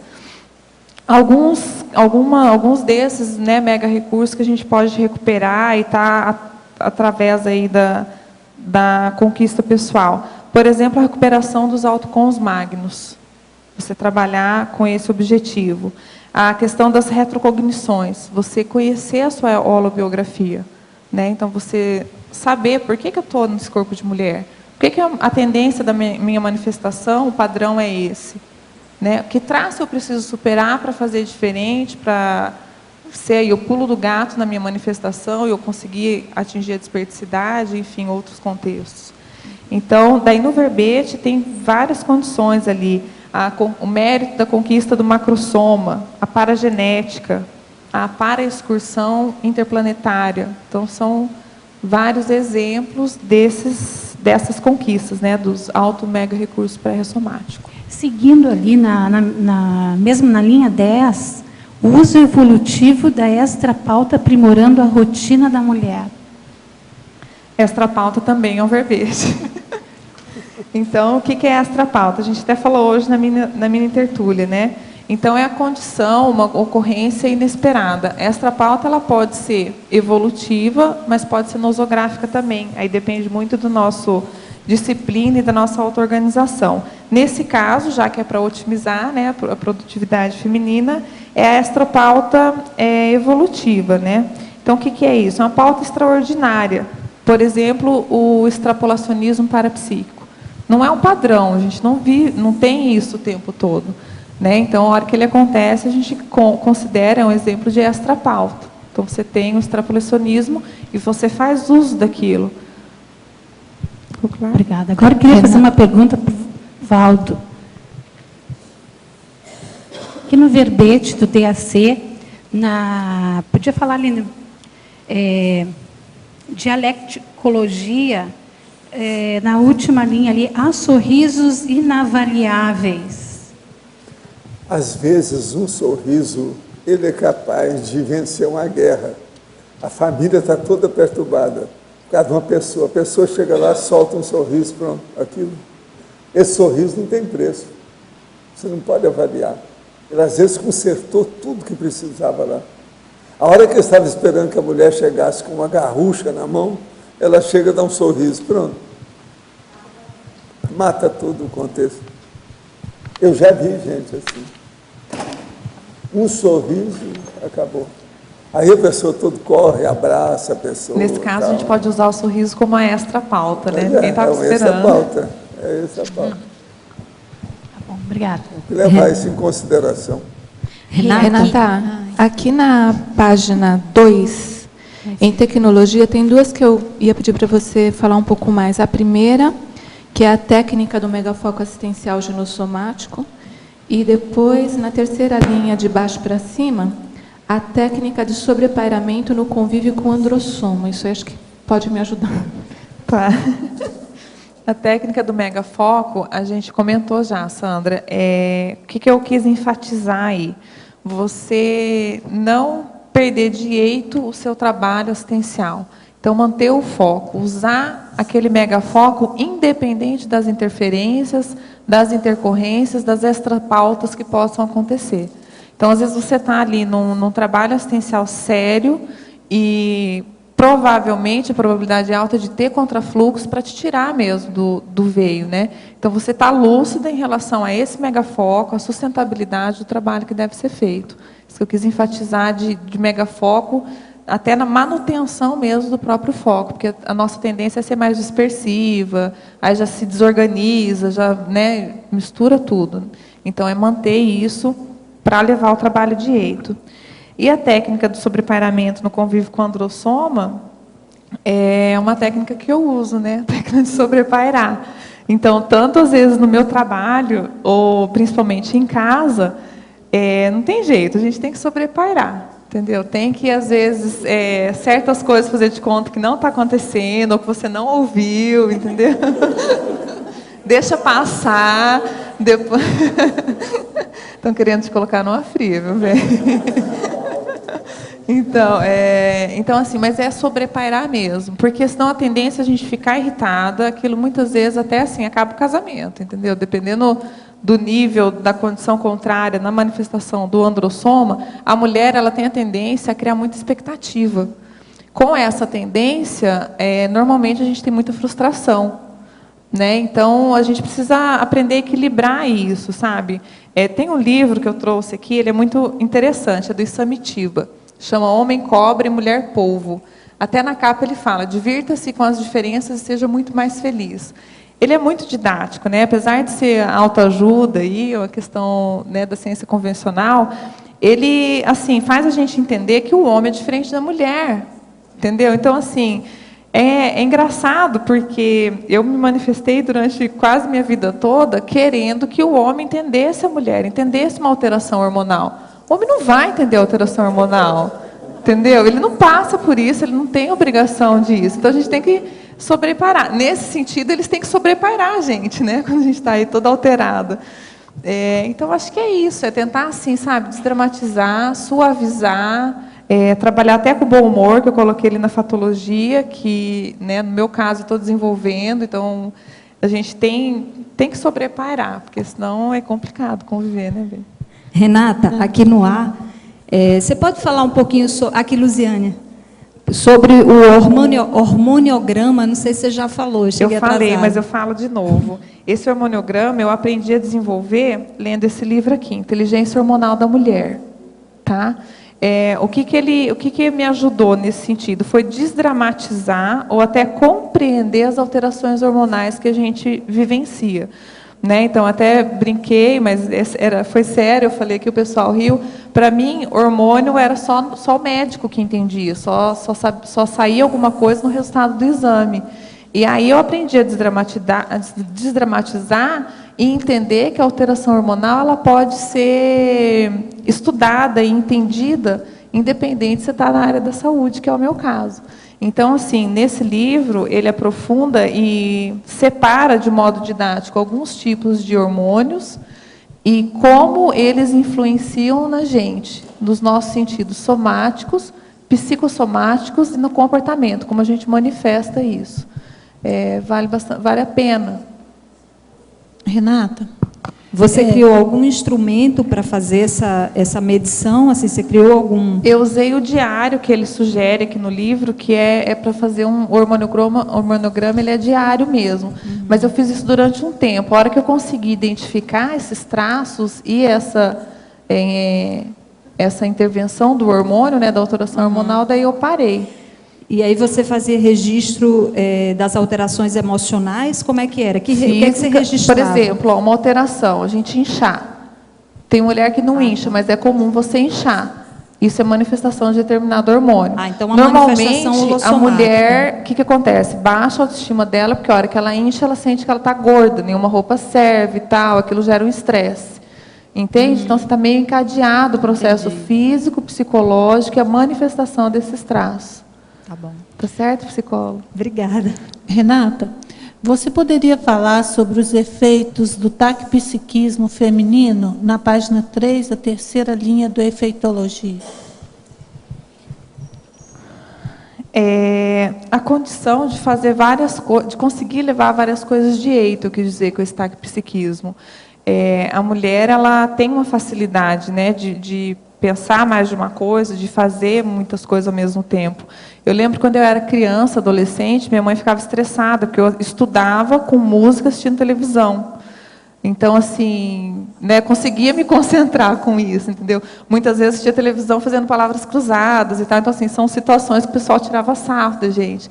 Mas, aí, ampliando o processo evolutivo, já que a gente tem essa facilidade, usar isso para ser mais produtivo, para escrever um artigo, um verbete, um livro, né, para dar aula, para estudar, fazer associação de ideias na docência, né? Chegar na atenção dividida, né? Sim. Sim, o objetivo fim, o foco principal é esse. É você fazer o bom uso da atenção dividida. Rê, aqui na página 4, Cris. Parabéns pelo verbete, Obrigada. Muito bom. Eu queria saber, assim, o que você pesquisou dentro desse assunto da síndrome da dispersão, na sindromologia, a síndrome da dispersão consciencial, dificultando aí a produtividade. Entra dentro disso que você já comentou um pouquinho. Entra nessa condição, mas é principalmente a desorganização pensênica, né? Então, o que eu percebo? Como a gente consegue fazer muitas coisas, às vezes a gente tem dificuldade de aplicar aquele mega foco que eu falei antes. Então, você está fazendo uma coisa e está com a internet, o professor Valdo já comentou muito isso, está com a internet ligado, aí vem o e-mail, aí é urgente, daí chama alguém no MSN, daí é o trabalho, daí toca o telefone, a hora que você vê, passou o dia, acabou o tempo que você tinha reservado ali para uma escrita, né, para desenvolver alguma coisa produtiva, e você perdeu, acabou, passou esse tempo, esse período. Mas amanhã eu me organizei de novo. Organizou, mas esse tempo que passou você já perdeu. Então, a gente tem essa tendência também, se não tomar cuidado, não ficar atento e manter a lucidez, a facilidade de dispersar. Hoje em dia, mais ainda, né, por causa dos inputs que a gente recebe o tempo todo. E você usa alguma técnica específica para melhorar isso? Eu tento me manter lúcida a maior parte do tempo possível, né? Levar para a razão mesmo, entendeu? Eu tento questionar, eu me questiono muito o tempo todo. Às vezes chega até a ser chato, entendeu? Eu pergunto, mas aconteceu isso, por quê? O que quer dizer? Quem está envolvido? Será que é isso? Será que... Então, eu uso essa questão do questionamento que me ajuda a centrar o pensamento crítico e a racionalidade. No meu caso. Renata? Obrigada. Aqui, Lucinedes. Na enumerologia da terceira linha, última enumeração, a GESCOM versus a GESOM. Você pode ampliar essa ideia? Posso. GESCOM é gestação consciencial e GESOM é a gestação somática, né? Então, até na fatologia eu coloco a questão da decisão de não ter filhos, né? Da opção pela gestação consciencial. Então, foi isso que eu quis dizer. Praticamente a técnica da INVEX, faz parte da técnica da INVEX, né? Então, você optar por fazer gestações conscienciais e não gestações somáticas. Então, você ter mais tempo para estar produzindo, para estar investindo aí dentro do processo evolutivo, na própria assistência, que, querendo ou não, na hora que você gesta um filho, você tem que ter responsabilidade sobre ele. E essa responsabilidade, normalmente, toma no mínimo 18 anos da nossa vida. Então, é um tempo que você poderia estar dedicando, né, dentro do processo aí evolutivo, assistencial, nas GESCOMs, ao invés da GESOM. Tá, isso, então, você considera que, do ponto de vista da inteligência evolutiva, o mais inteligente é optar pela GESCOM, a técnica da INVEX. Faz parte da técnica da INVEX. A INVEX não é só isso, né? Mas a teoria, na verdade, é da antimaternidade, né? Sadia, isso mesmo. Renata. Quarta linha da parafatologia, de baixo para cima. Você diz aí, a utilização das parasinapses do curso intermissivo, enquanto consciência assexuada, vivendo momentaneamente na condição de consciência feminina. O que eu quis enfatizar aqui? É para a gente lembrar que a gente está momentaneamente nesse soma, nesse corpo, mas a nossa consciência, ela é muito mais do que isso. E um foco que eu tento ter, evolutivamente falando, é lembrar de como que deve ter sido meu curso intermissivo, né? Às vezes tentar conseguir ter uma extrapolação de acesso energético, às vezes até pela projeção consciente, a acessar essas parasinapses, de como era o ambiente extrafísico dentro do curso intermissivo, como era o padrão energético, como que eram os tutores nossos, né, os nossos parapreceptores, como que a gente pensava lá, a hora que a gente não tinha que preocupar que soma que tinha, hormônio, todas essas condições temporárias que nós estamos temporariamente nessa vida, ela era vamos dizer, preocupações a menos. Então, tento recuperar essa condição extrafísica dentro de um cenário que a gente conhece sendo mais homeostático, que é o curso intermissivo, para poder recuperar, né, puxar essas parasinapses, até com a ideia de criar novas sinapses nesse soma, nesse cérebro, para usar esse contexto. Entre se você, com o perfil que você tem, você sendo homem e sendo mulher, qual você renderia mais? Você fez algum paralelo, algum estudo sobre isso, essas duas condições? Eu já pesquisei, assim, até um pouco superficial em relação a isso, mas, por exemplo, eu pesquisei o meu traço. Eu não tenho dúvida de que eu fui homem em algumas vidas recentes passadas, até pelo temperamento, né, mais forte. E acho que tem alguns traços que eu preciso reciclar, que eu estou em processo de superação e de reciclagem, que se eu não estivesse mulher seria muito difícil. Traços muito arraigados que teria que ser nesse soma para me dar a oportunidade de conseguir reciclar esses traços e estar melhorando e ampliando o meu processo evolutivo, né, a melhor. Professor Valdo, no dicionário, também ali na dialeticologia, na página 4, não sei se o senhor já comentou sobre o sorriso de bonomia em bases mentais somáticas. Sim. O problema todo aí é o seguinte, a pessoa, em bases mentais somáticas, quando ela sorri, ela acrescenta, enriquece, melhora, fica dentro daquilo que eu chamo de sentimento elevado. Porque isso é o fruto do autodiscernimento, que pode afastar todo antagonismo e refratariedade, permitindo a interlocução aberta. É aqui que entra o sorriso inavaliável que ela perguntou. Então, por exemplo, é aquela pessoa que está acontecendo alguma coisa, fala assim, ixi, ela vai chegar aí, vai ser uma bronca. Agora a dona chega e dá um sorriso para todo mundo, desarma todo mundo. Aquele sorriso, às vezes, é inavaliável, porque ali poderia criar um monte de coisa. Está todo mundo preparando a defesa com ataque antiaéreo, etc., tudo atrás com barricada e tudo, desarmou, acabou a guerra.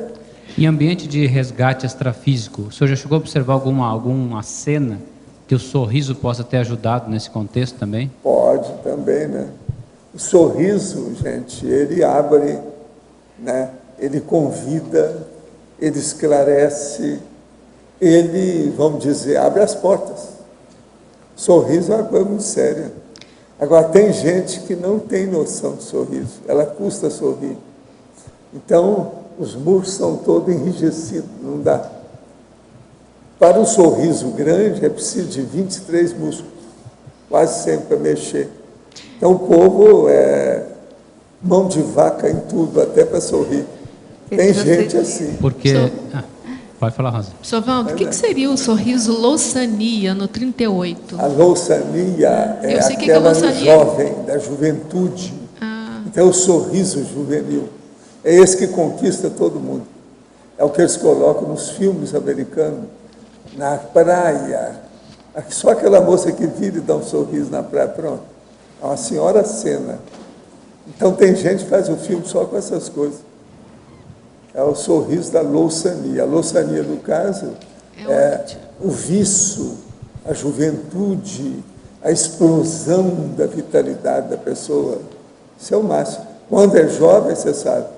Uma moça, por exemplo, aí nos seus 17 anos, que tem os dentes tratados, né? O sorriso é colinos, colgates, tem até um dentifrício, né? Uma pasta dental que chama sorriso. O caso é sério. Quando o senhor comenta que essas 50 facetas, as 50 itens aqui, né, que podem estar dentro de um sorriso. Em alguns casos... Tudo é o universo do sorriso. Agora, tem alguns aqui para chamar a atenção, né?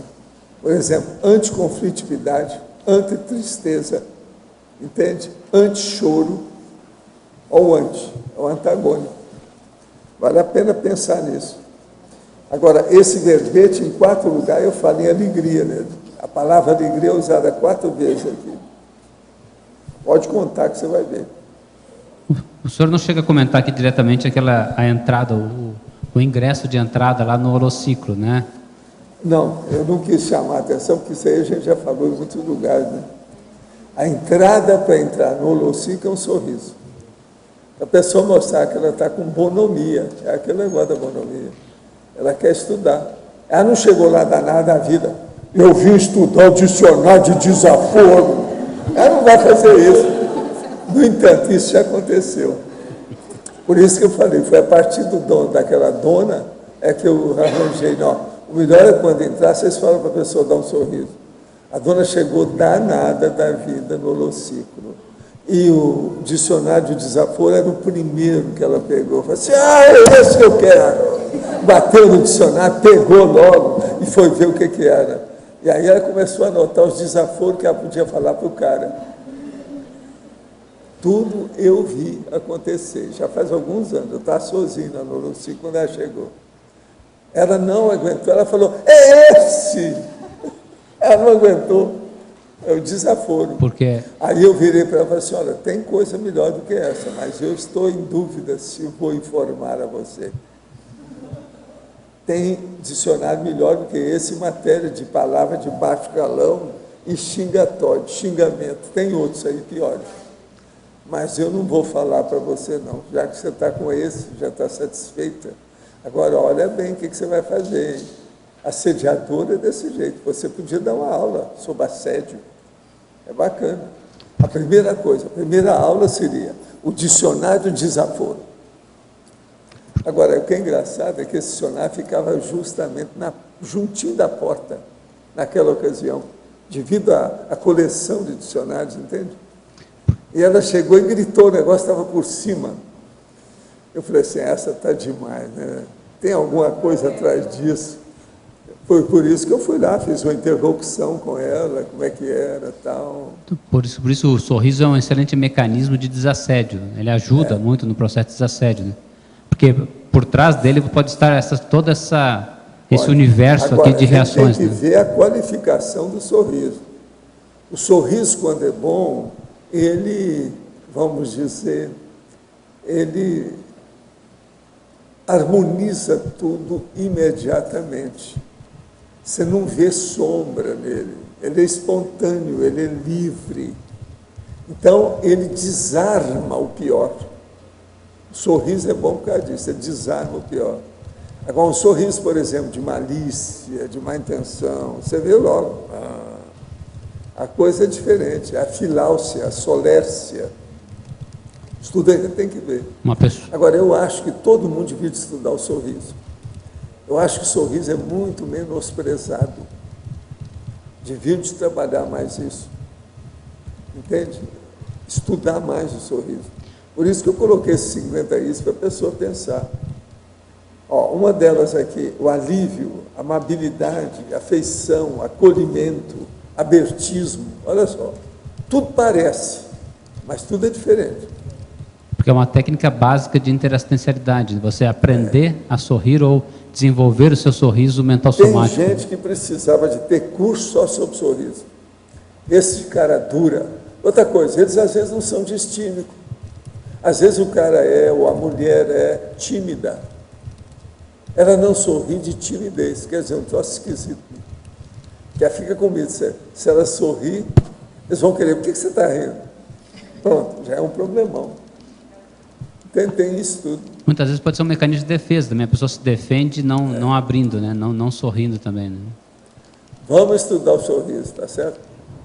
Renata. Sorriso foi proibido durante muito tempo também, né?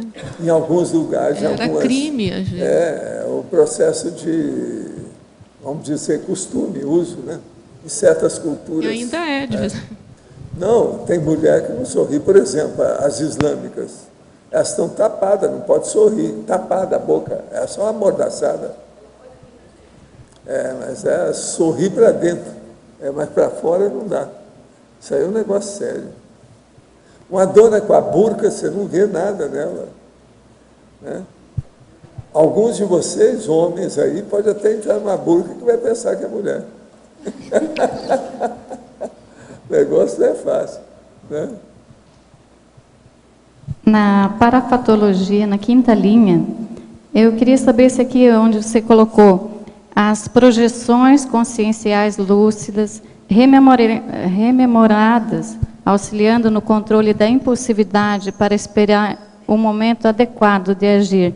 É aquela busca que a gente faz lá atrás, para ver se já aconteceu antes e que está acontecendo de novo, para a gente estar consertando, retomando? Não. Na verdade, o que eu quis colocar aqui é a condição que acontece muitas vezes nas projeções pré-cognitivas. Então, o que acontece? Você tem uma projeção onde você visita um ambiente ou vivencia um fato, conversa com alguma pessoa de alguma coisa que vai acontecer aqui no intrafísico. E a tendência é, se a gente não controlar a impulsividade, a gente vai lá e fala para a pessoa e tal: fulano, eu descobri, um amparador me falou que você é minha dupla e não sei o quê, e tarará, e tarará. Por mais que aquilo seja um fato que aconteceu na sua projeção pré-cognitiva, é preciso que se controle essa impulsividade para esperar o momento certo e adequado de agir. Isso em vários contextos, né? Eu dei o exemplo aí da dupla, que foi o que aconteceu comigo, né? Então, eu tive a projeção e foi engraçado que a hora que eu rememorei a projeção, eu lembrei do Marcelo, que a gente voluntariava junto, eu lembrei dele falando assim: essas mulher louca que chega falando que teve projeção, que o amparador mandou falar, que veio comigo, não sei o quê. A hora que chega com essa história, eu já corto na lata. E aquilo me ajudou a controlar a impulsividade, porque a vontade que eu tinha era de falar isso para ele, entendeu?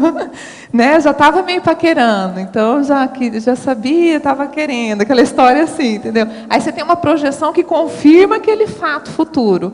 Mas, gente, para que esperar, entendeu? Mas isso acontece muito mais com a mulher do que com o homem, acontece, né? Com o homem também em outros contextos, né? Às vezes, muitas vezes no processo de liderança, na gestão parapsíquica, no próprio voluntariado. Às vezes tem alguma condição com o aluno, a hora que a gente está na docência conscienciológica, docência itinerante, você tem uma itinerância marcada, é muito comum você ter uma projeção assistida, muitas vezes, onde você visita aquele local ou conhece uma condição singular de algum aluno que vai estar naquela turma, e aí você não pode chegar no primeiro dia de aula: eu tive uma projeção, eu vim aqui e te encontrei, a situação na sua casa é essa, assim, assim, assado, você precisa resolver isso. Tem que esperar o decorrer do curso, o momento certo, né, a hora adequada, o contexto otimizado para poder fazer o esclarecimento, fazer assistência, intervenção, o que for. Obrigada. Professor Valdo, eu queria fazer uma pergunta para o senhor também, aproveitando que estamos aqui no feminismo hoje, né? Rose Garden. Procurei bibliografia, alguma coisa para aprofundar uma pesquisa, até agora não encontrei. Gostaria de alguma sugestão. O caso é o seguinte: eu tinha um amparador que era um chinês, meu amigo. Então, depois de meio século comigo, ele era especialista em energia. Então, meio século comigo, ele falou assim: agora chegou a hora, eu preciso ir para a China, eu vou renascer lá. Então, eu trouxe uma pessoa para ficar no meu lugar com você, só porque eu não quero desfalcar o seu trabalho e as coisas nossas. Então, me apresentou a Rose Garden. E ele falou: isso aqui também é do nosso povo do passado, mas você não vai lembrar dela, que ela está muito bonita e cheia de vida. Ele brincou, né, sobre o negócio. Você não vai lembrar de quem é. Agora, ela é especialista em energia, mas diferente do tal mal. Ela é especialista em processo da natureza. Problema de ectoplasma, lignina, jardim. Por isso que eu faço jardim, essas coisas todas, depois que ela veio para cá. E ela, atualmente, é que orienta as coisas do CAEC. Agora, eu mesmo coloquei o nome de Rose Garden, que é o Jardim de Rosa, né? Aquele negócio. Porque tem uma canção americana de 1969, 1970, que chama Rose Garden. Entende? Que é uma canção popular, bonita, alegre, sobre o assunto do Jardim de Rosas. Entende? Então, é essa que é a Rose Garden que está aí. Agora, ó, ela é uma chinesa linda, muito bonita, entendeu? É chinesa. Então, ela é uma rosa do jardim. Muito bonita ela, o modo dela, o jeito, a face, o rosto, o visual dela, o paravisual é impressionante, da Rose. Agora, ela tem uma coisa, ela tem várias coisas diferentes do tal mal. Uma das coisas que ela tem é o seguinte: ela sempre, quase sempre, ela tem 2, 3 concierges com ela. Ela trabalha em equipe, ela gosta disso, ela movimenta as coisas. Outra coisa, a equipe dela, a maior parte do tempo, são mulheres também. É isso que eu tenho visto, que são as condições mais comuns que você encontra com ela. Agora, geralmente, quando ela aparece com gente, eu dou mais atenção, porque tem alguma coisa mais importante extrafisicamente.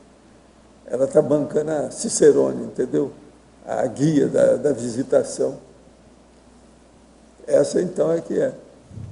Então, para a gente pesquisar, não tem o nome certo dela? Não, a única coisa que você vai achar na internet é essa música, Rose Garden. Agora, em inglês, Rose Garden é muito falado. Tem uma cidade, né? Eu já busquei, né? Tem a cidade, a Rose Garden, né? O concurso das rosas, dos então, jardins. Nesse sentido. Né? Agora, eu coloquei porque ela gosta de jardim, e ela é uma flor. Entende? É uma simpatia, a Rose Garden. Entende? Obrigada.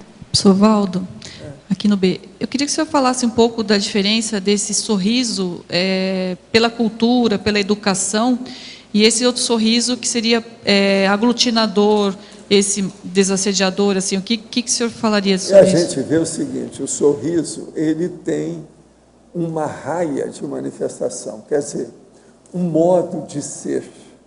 Se você exagera demais, entra na malícia. Se você faz pouco, fica a Gioconda, aquele sorriso. Então, o sorriso mesmo espontâneo, ele tem uma característica mediana de manifestação que é aliciante, ele aglutina, ele envolve, ele abraça a pessoa. O sorriso, ele fala. Agora, o problema é você falar com o sorriso palavras positivas, quer dizer, expressão edificante, construtiva, melhor. Isso é que é o mental soma que a gente fala. Então, o sorriso é uma necessidade. Agora, o Brasil tem uma coisa muito boa atualmente em sorriso, é que a nossa odontologia tem só 27 milhões que estão fora da odontologia, a maioria já está sendo tratada. Em 1950, isso era muito mais, e a população era muito menor. Isso mostra, porque sorriso precisa de ter odontologia no meio, senão não dá certo. Observa, por exemplo, no povo mais jovem, o tanto de aparelho que o povo está usando, mesmo aqui no interior, assim, como nós estamos. É muita gente que usa aparelho nos dentes para consertar tudo. Até pessoa mais velha também, né? Eu já vi. Preciso isso aí faz parte da vida moderna, né? Sorriso é uma coisa séria, pois é. Agora, é muita gente que tem tratado os dentes, todo tipo. Ainda essa semana eu estava conversando com uma moça que ela falou assim, não, mas o meu dente amarelo. Eu falei assim, não, isso aí é coisa toda de consertar. Isso aí não tem nada. Dentista, qualquer um sabe mexer com isso.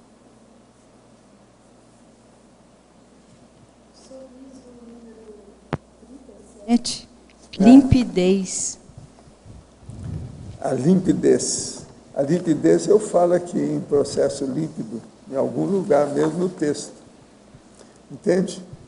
Agora, o caso todo é o seguinte, é o processo de ser explicitativo, confiável, sincero. Isso é a limpidez que ele mostra. Aqui eu falo assim, euforizaciologia. O sorriso, quando límpido, não combina com o soluço. Entendeu? Ele é diferente do soluço. Então, é a diferença do soluço. Soluço é o singulto, isso é diferente. Essa lista daqui, você fez com base nessa observação de Consins ou de Consciex também? Não, eu vi aquilo que tem na vida comum nossa aqui, que é a base do processo, né? Mas isso mexe com o Consciex também. Por exemplo, essa que chegou hoje com o vestido azul, ela estava sorrindo.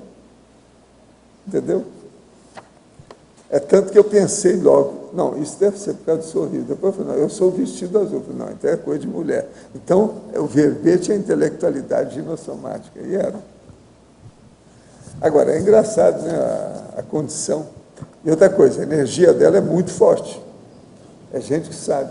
Outra coisa, tudo é dedução minha. Pela apresentação dela e o processo de falar em vestido azul, se ela tinha interesse no vestido azul, porque ela era jovem naquela ocasião. Então, ela morreu logo. Porque de 77 para cá, são mais ou menos 35 anos, por aí.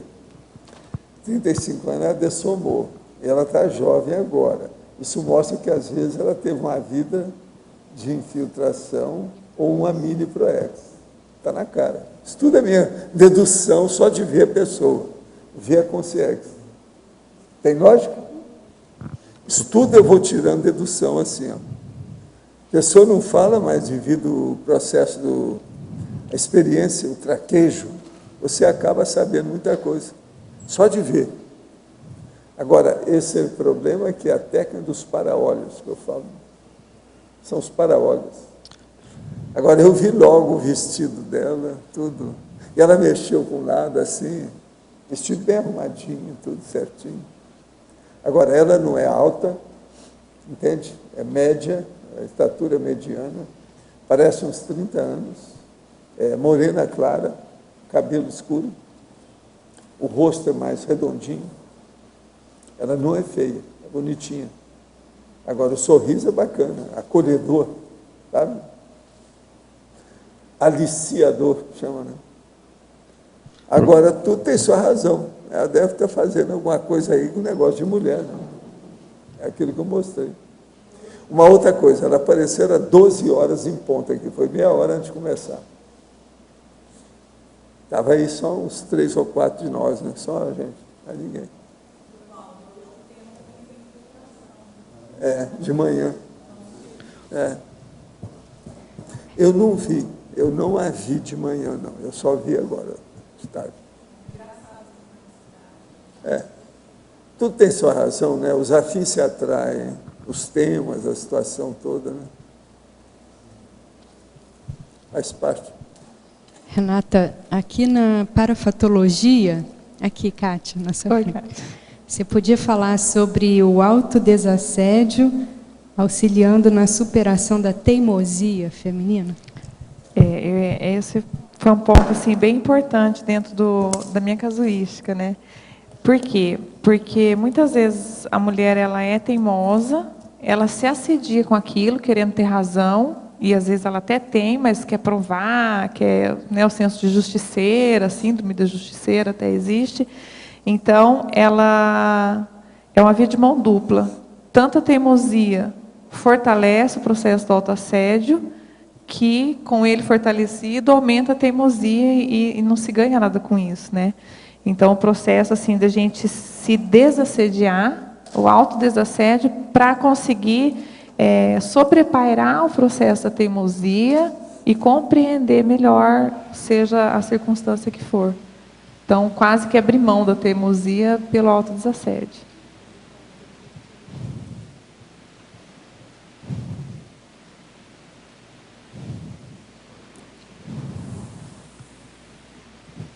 Renata, na página 3, no B, ali no efeitologia, você colocou que o efeito das escolhas evolutivas, o primeiro efeito, que ele pode liberar ou travar a ação da mulher. Queria entender esse travar a ação. Às vezes, eu até lembrei de uma situação. Às vezes a gente faz uma escolha evolutiva, por exemplo, escrever um livro. E a gente quer que aquele primeiro livro seja a nossa obra-prima, nossa mega GESCOM. E aí a gente não faz nem uma coisa nem outra. Né? Você até trava ao ponto tanto da não publicação, da não gestação consciencial, quanto outros processos assistenciais que você poderia estar fazendo. Por exemplo, dar aula, voluntariar, fazer uma itinerância. Nada você pode, porque você está escrevendo sua obra-prima, você está fazendo livro.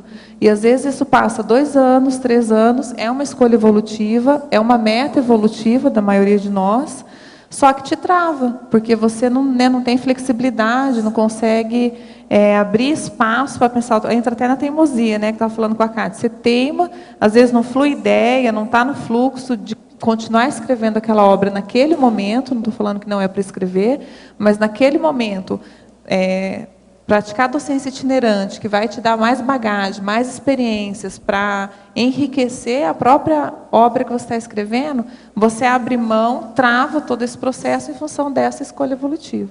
Então, a gente está lúcido em relação a isso, né? Renata, na página 1, última linha da fatologia. Fatologia. A viragem de mesa evolutiva com delicadeza e finesse. Fala um pouquinho disso para a gente. Vocês estavam na torcida, né, para falar do exemplo da anti-irritabilidade. Eu não queria aprofundar esse assunto, porque eu estou escrevendo um verbete sobre anti-irritabilidade, mas o que acontece? O processo da gente abrir mão, no meu caso, da burrice, né, que tem a ver diretamente com a intelectualidade. Eu tenho a tendência de me irritar facilmente, até por esse processo da racionalização, né, de ter razão, de achar que está o mais adequado, mais correto. Então, comecei a aprender a abrir mão até dessa razão, com delicadeza e com finesse, e muitas vezes até esperando os resultados mostrarem por si só, né, aquele argumento, aquele posicionamento que a gente tinha no começo. Então, é esse desenvolvimento. Mas eu acho que isso tem um processo feminino muito forte. Tem. Esse lado eu acho que você está aproveitando bem. Eu queria que você reforçasse isso. Eu estou tentando usar o que eu tenho. Então, assim, ter discernimento e usar essa sensibilidade, esse carisma, a própria condição do acolhimento, né, que eu tenho para fazer essa viragem de mesa. Porque qual que eu vejo assim, que é o meu nó górdio? É o processo do temperamento. E isso vem de outras vidas. Se o temperamento é a última coisa que a gente muda nessa vida, imagina o temperamento arraigado há milênios, né? Então, assim, é complicado, é difícil, sabe? Então, eu tento me manter lúcida, usar o processo da inteligência, do cérebro mesmo, do paracérebro, do mental soma, para sobrepairar isso. Agora, nós queremos mais uns 100 verbetes seus, porque você atraiu até uma amparadora na hora que estava só a gente aqui. Eu gostei muito disso. Agora, só tem uma pergunta cretina. No próximo verbete, você tem algum vestido azul? Como eu sempre atendo as suas solicitações, se eu não tiver, eu vou seria arrumar, bom no próximo professor verbete, Valdo. vai vir defender com vestido azul aqui. Só para ficar mais... Agora, ó, Marcelo, você que é o homem, observa esse negócio no guarda-roupa dela, tá certo? Eu não posso fazer uma coisa dessa, é você que tem que fazer. Olha e vê. Se não tem, vamos dar uma supre o processo. Vamos arrumar. Que ela precisa dar um jeito nisso aí. Vocês não acham que tem sua lógica, o que eu estou falando? Tudo é um processo de afinidade. Muito positivo. O ambiente dela é muito forte. Ela apareceu aí enquanto eu estava falando, me deu outro banho de energia aqui. Ela é muito boa. Você sentiu direitinho, né? Você vê. Agora, ela deve ter, às vezes, alguma relação com as pialarices. Professor, antes do senhor abrir o olho e falar para a gente, eu tive 3 descargas de banho energético, e aí eu acho que tem a ver, está diretamente ligado com ela. Outra coisa, ela apareceu na hora que estava só a gente, isso tem sua razão, e ela ficou aí. Entendeu? Os nossos comerciais, por favor. Obrigada. As pontuações da tertúlia de hoje: 87 assinaturas no livro de presença, 28 perguntas presenciais e 17 perguntas online. Hoje temos 5 recados. Neida, imersão na TENEPS. AMI, 40 manobras. Everaldo, lançamento da pedra fundamental do Hotel Providencial. Will, conferência online da Apex. Antes, temos o Fernando com amigos da enciclopédia. Boa tarde a todos. Nós estamos homenageando aí as empresas patrocinadoras da Enciclopédia da Conscienciologia. Então, hoje nós vamos citar aqui, homenagear a Construcons, que é a empresa da nossa amiga Jussara Nandorena, que é mais uma patrocinadora da Enciclopédia da Conscienciologia. Então, você que vai construir a sua casa em Foz do Iguaçu, na Cognópolis, a Construcon cuida com muita competência e com muito carinho da sua obra aqui. Muito obrigado a Construcons. Lembrando que esse mês também nós vamos sortear para os amigos que fizerem a sua renovação, a sua adesão ao programa Amigo da Enciclopédia, sortear um manual da verbetografia da Enciclopédia da Conscienciologia.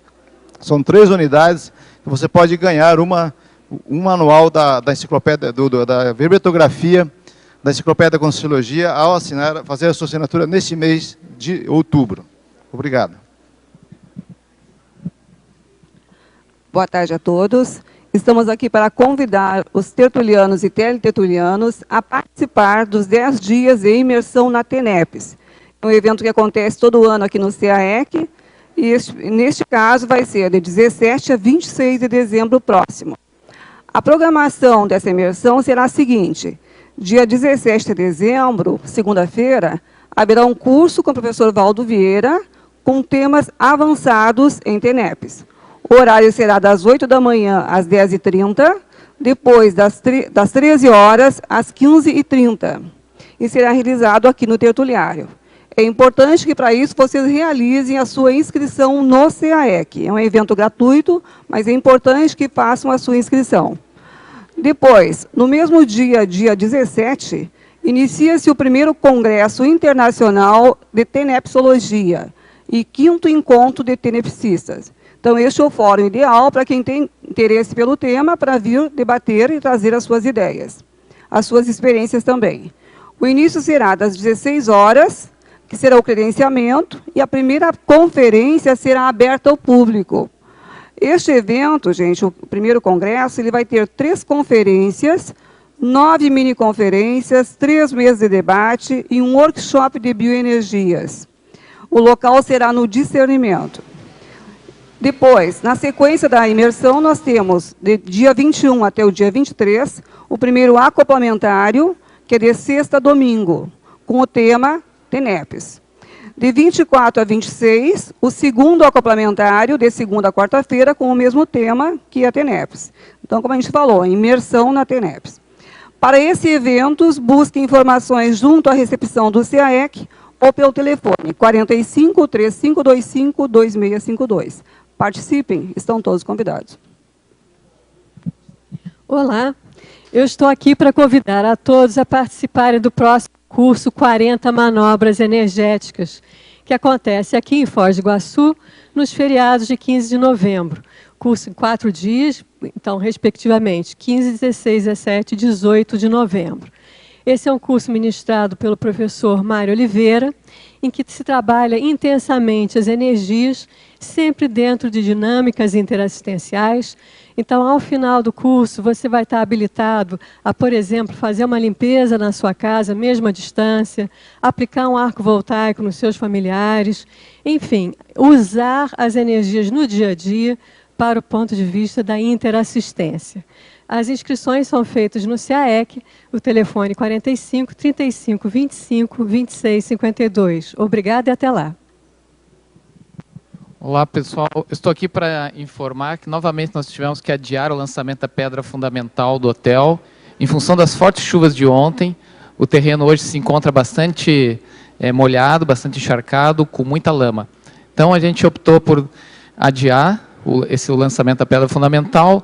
E aí, durante essa semana, assim que o tempo se estabilizar, a gente vem aqui para passar a data oficial. Obrigado. Tudo bem? Eu gostaria de estar convidando, em nome da Apex, para uma conferência online, que ocorre hoje às 15h30. O tema será TENEPS, Assistência Multidimensional e Benefícios na PROEX, onde nós vamos estar discutindo alguns conceitos básicos sobre TENEPS e também indicações, contraindicações e qual a relação da TENEPS com a PROEX. Então é só acessar, quem tiver interesse, é só acessar o site da Apex, que é www.apexinternacional.org. Começa hoje às 15h30, não tem nenhum custo, ok? O palestrante serei eu, o professor Wildenilson Signorini. Obrigado. O verbete de amanhã é Síndrome do Impostor, especialidade para patologia, autora Adriana Kawati. Obrigada a todos e até amanhã.